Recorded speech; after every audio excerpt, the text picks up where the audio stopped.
खुदा यीशु मसीह के बाबरकत नाम में फिर आप सबको सलाम। हम आज जो है देखेंगे पहला सूरा 3 और उसका 17वां बाब और उसकी 10वीं आयत। लिखा है, सो वो उठकर सारपत को गया और जब वो शहर के फाटक पर पहुंचा तो देखा कि एक बेवा वहां लकड़ियां चुन रही थी। सो उसने उसे पुकार कर कहा, जरा मुझे थोड़ा सा पानी किसी बर्तन में ला दे कि मैं पीऊं। क्या आपने जो है कभी कोई टेस्ट दिया है? क्या आप टेस्ट से डरते हो? मैं आपसे कहना चाहता हूं, बगैर टेस्ट के, इम्तिहान के आप आगे नहीं बढ़ सकते। यहां पर सारपत की बेवा है और खुदा का बंदा जो है देखने आया है कि वो किस हद तक जो है अपने ईमान को शो कर सकती है। कलाम कहता है, खुदा के बंदा ने जो है उससे कहा, मुझे पानी दे। और कलाम कहता है, जब वो चली पानी लेने को तो एकदम से जो है उसे रोक लिया। उसे पानी देना ही बहुत मुश्किल था क्योंकि पिछले कई सालों से तो बारिश नहीं हुई। और जब खुदा के बंदा ने उससे रोका, कहा, टुक, सिर्फ पानी नहीं, मेरे लिए रोटी भी जो है वो लेकर आ।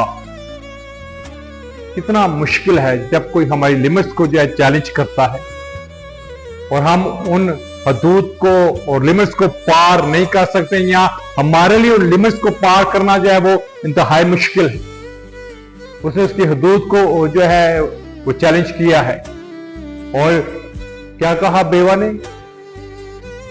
मेरे पास जो है कुछ नहीं है, थोड़ा सा आटा है, थोड़ा सा तेल है, हम मरने जा रहे हैं।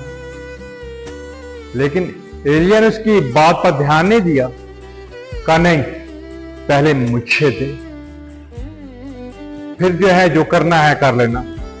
अपने बच्चे के लिए पकाना है पका लेना, अगर मरना है मर लेना, लेकिन पहले मुझे जो है वो दे। मैं फिर कहना चाहता हूं कि टेस्ट जो आसान नहीं होता। इस टेस्ट का मकसद क्या? मकसद खुदा हमेशा चाहता है कि हम उसकी जात को अवलीन तरजीह देना सीखे। और ये कुछ जो है सारपत की बेवा से खुदा चाहता है। सारपत की बेवा जो है मसीही ईमानदार नहीं है। सारपत की बेवा यहूदी नहीं है। सारपत की बेवा जो है वो गैर कौम से है। और कलाम कहता है, मुझे नहीं पता उसने कहां से इस बात को लिया अपने अंदर कि पहले खुदा को जो है अवलीन तरजीह देनी। कहां से उसने इस बात को लिया कि पहले तो उसकी बादशाही और आसपासी की तलाश कर, तो बाकी चीजें मिल जाएंगी। और उसने ऐसा किया, उसने अवलीन तरजीह जो है वो खुदा के बंदा को, यानी खुदा उनको दी और अपनी रोटी और अपना पानी उसे जो है वो दिया। क्या आप अवलीन तरजीह खुदा को देने को तैयार हो? क्या आप उन हदूद को जो है जो आपको रोकती हैं पार करने को तैयार हो? अगर हो तो मौजज़ा आपका इंतजार जो है वो कर रहा है और मौजज़ा आपके लिए तैयार है। यीशु के नाम में आमीन।